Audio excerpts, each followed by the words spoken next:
anak-anak hebat, mari kita belajar dari rumah. Materi yang Ibu sampaikan disimak ya. Tema 4, globalisasi. Subtema 2, globalisasi dan manfaatnya. Dalam tema 4 ini tercakup muatan bahasa Indonesia. KD 3.2 menemukan informasi penting dari teks dibacakan. Adapun kegiatan pembelajaran. 1. Dengarkanlah teks yang dibacakan dengan sungguh-sungguh. 2. Catatlah informasi penting yang kamu peroleh dalam bentuk poin-poin. 3. Kembangkanlah poin-poin tersebut menjadi kalimat yang utuh. 4. Rangkailah kalimat tersebut hingga menjadi paragraf baru. 5. Sampaikan secara lisan kepada teman-temanmu. Nah, amati foto berikut. Bagaimana pendapatmu? Menteri Luar Negeri Retno Marsudi menjadi pembicara dalam pertemuan tingkat Menteri Negara-Negara Forum Kerjasama Ekonomi Asia Pasifik (APEC) di Manila, Filipina 17 November 2015. Nah, setelah mengamati foto tersebut, ayo kita diskusikan pertanyaan berikut. 1. Bagaimana berita tentang pertemuan tingkat menteri APEC tersebut dapat disiarkan ke semua negara di berbagai belahan dunia? 2. Apa manfaat globalisasi terhadap kerjasama Indonesia dengan negara-negara di Asia dan di dunia? Nah, sekarang kita menjawabnya bersama ya. Yang pertama, ada berbagai cara yang dapat ditempuh untuk menyampaikan berita tentang pertemuan tingkat menteri APEC. Berikut beberapa caranya. Yang pertama, berita dapat disebarkan melalui media cetak maupun elektronik seperti surat kabar di televisi, di majalah, pamflet, dan berbagai media lainnya. Yang kedua, berita dapat disebarkan melalui saluran radio, baik melalui radio konvensional maupun siaran langsung radio dengan memanfaatkan internet. Yang kedua, manfaat yang diperoleh dengan adanya kerjasama dengan bangsa Asia dan dunia bagi Indonesia berdampak pada beberapa sektor-sektor tersebut, antara lain ekonomi sosial, pendidikan, dan budaya. Nah, setelah kita menyimak teks eksplanasi ya, nah marilah kita menulis informasi penting tersebut dalam setiap paragraf pada diagram berikut. Nah, paragraf 1 itu ada topik masalah. Topik masalahnya yaitu hampir semua kegiatan manusia di era globalisasi membutuhkan energi listrik ternyata memiliki dampak negatif jika digunakannya secara berlebihan. Kemudian paragraf kedua, deret penjelas. Dampak dari pemborosan energi diantaranya adalah pemanasan global, mengakibatkan cuaca tidak teratur dan musim panas yang berkepanjangan. Manusia terancam habitatnya akibat pemanasan global. Kemudian paragraf ketiga, deret penjelas. Untuk menghindari pemanasan global dapat dilakukan yaitu dengan melakukan sikap hidup hemat listrik. Contohnya adalah dengan memiliki peralatan hemat energi dan mematikan semua peralatan listrik yang tidak terpakai.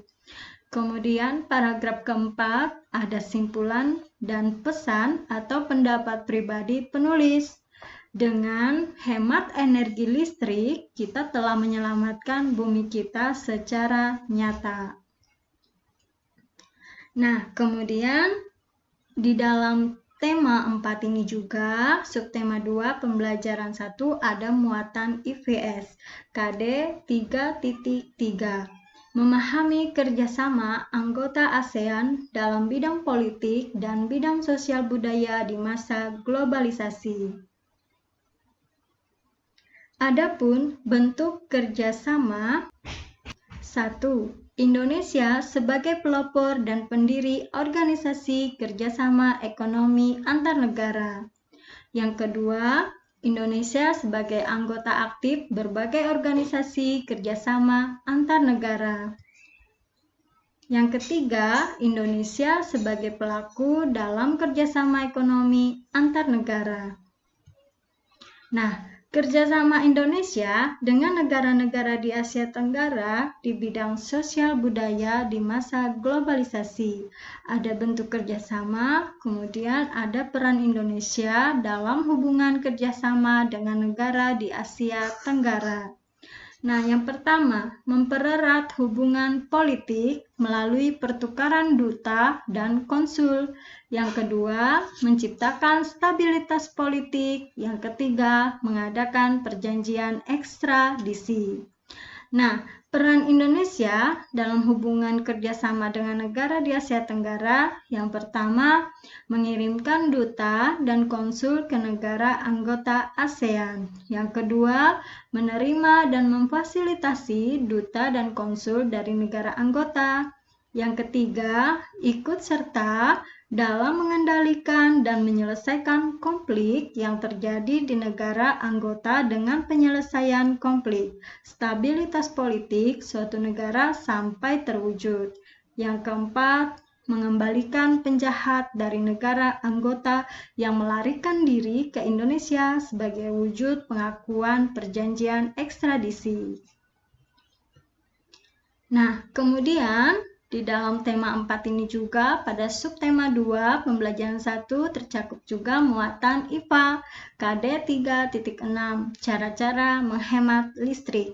Ayo kita simak bacaan berikut. Belakangan ini banyak bermunculan masalah pemborosan energi. Masalah pemborosan energi secara umum sekitar 80% disebabkan oleh faktor sumber daya manusia yang kurang memahami dampak dari pemborosan energi bagi kelangsungan hidup anak cucu kita mendatang. Selain disebabkan oleh manusia, ada pula 20% disebabkan oleh faktor teknis.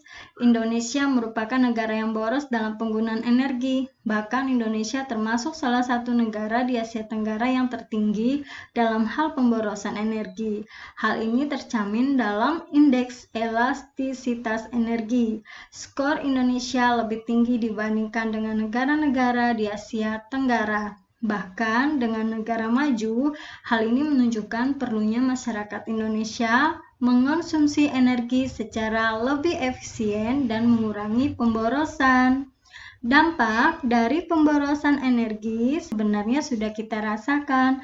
Hal ini terasa dari peningkatan suhu global. Meningkatnya suhu global menyebabkan naiknya permukaan air laut, meningkatnya intensitas fenomena cuaca ekstrim, lebih lamanya cuaca panas daripada cuaca dingin, dan hilangnya gletser serta akibat-akibat lainnya.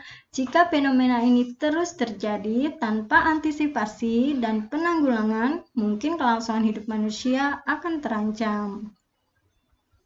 Nah, ayo kita lakukan percobaan. Yang pertama, ya, kita menyiapkan alat dan bahan. 1.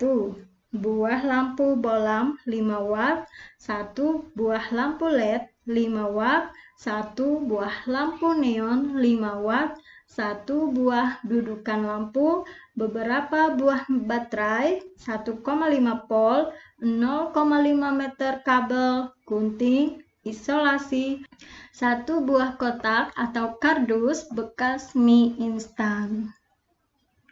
Nah, langkah percobaan, buatlah satu rangkaian lampu sederhana seri, letakkan dudukan lampu di bagian dalam kardus. Pasang ketiga jenis lampu tersebut secara bergantian di dalam kardus. Amati kualitas terangnya cahaya dari ketiga jenis lampu tersebut. Nah, setelah kita melakukan percobaan sederhana tadi, mari kita jawab pertanyaan berikut berdasarkan hasil percobaan. Yang pertama, lampu mana yang memiliki kualitas cahaya paling terang? Yang kedua, lampu mana yang paling hemat energi? Jelaskan. Ya, jawabannya ya, yang pertama itu lampu yang paling terang itu adalah lampu LED. Yang kedua, lampu LED karena dengan daya watt yang sama, lampu LED mampu menyalakan lebih terang. Artinya jika kita memilih lampu neon atau bolam, maka kita harus memilih lampu dengan watt yang lebih besar untuk menyamakan tingkat cahaya yang dihasilkan lampu LED.